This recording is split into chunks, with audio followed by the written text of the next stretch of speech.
नमस्कार विद्यार्थी मित्रांनो, स्वागत आहे आपल्या यूट्यूब चॅनल ज्याचं नाव आहे मोहित मोटिवेटेड एक्झाम चॅनल। आज आपण बघणार आहोत CTET आणि TETमध्ये फरक काय आहे। नुकत्याच आता TETची एक्झाम झालेली आहे आणि आता CTET ही परीक्षा फेब्रुवारीमध्ये होणार आहे।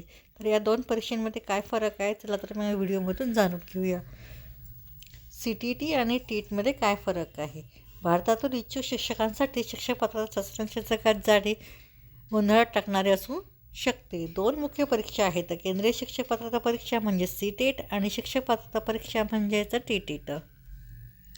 दोन्ही परीक्षा उमेदवाराच्या अध्यापनाच्या अभिरुचीचे मूल्यांकन करतात, परंतु काही प्रमुख पैलूंमध्ये त्या भिन्न असतात।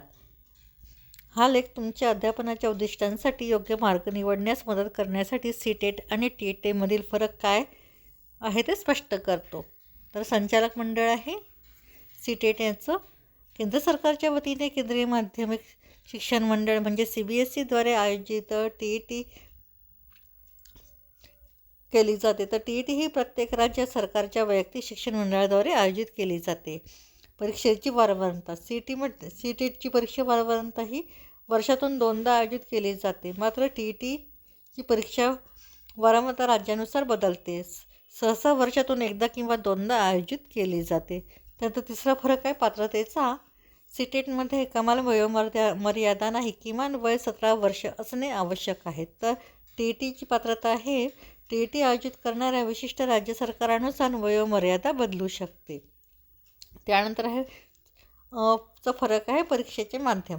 CTET उमेदवार विविध पर्यायांमधून त्यांची पसंतीची भाषा निवडू शकतात, परंतु TETमध्ये फरक हा आहे की प्रादेशिक किंवा राज्यभाषेवर लक्ष केंद्रित असते। राज्याच्या भाषेत अस्खलितता असते, अनेकदा अनिवार्य असते।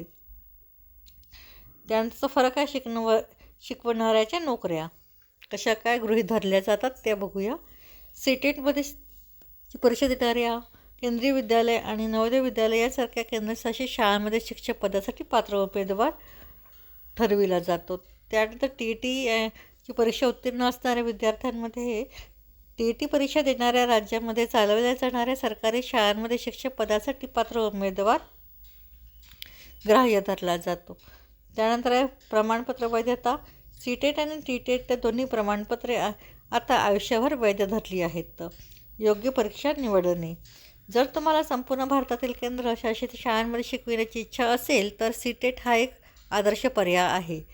जर तुमचे ध्येय एखाद्या विशिष्ट राज्यातील सरकारी शाळांमध्ये शिकवायचे असेल तर त्या राज्याने घेतलेल्या TET परीक्षेला बसणे आवश्यक आहे। त्यानंतर अतिरिक्त बाबींमध्ये काय फरक आहे CTET आणि TETबद्दल बघूया। काही राज्ये त्यांच्या राज्य सरकारी शाळांमध्ये CTET स्कोअर देखील स्वीकारू शकतात। तुमच्या लक्षित राज्याच्या विशिष्ट आवश्यकता तपासणे उचित आहे। त्यानंतर CTET आणि TET दोन्ही बालविकास, अध्यापनशास्त्र आणि विषय ज्ञानाशी संबंधित समान संकल्पनांचे मूल्यांकन करतात, तथापि विशिष्ट अभ्यासक्रमातील सामग्री परीक्षेनुसार थोडीफार बदलू शकते। तर ही होती CTET आणि TETमध्ये फरक। अशाच नवीन व्हिडिओ बघण्यासाठी व्हिडिओला लाईक करा, कॉमेंट्स करा, जास्तीत जास्त हाईप करा, जास्तीत जास्त व्हिडिओ शेअर करा आणि त्याचबरोबर नवीन व्हिडिओ जर नवीन असाल तर चॅनलला सबस्क्राईब करायला विसरू नका।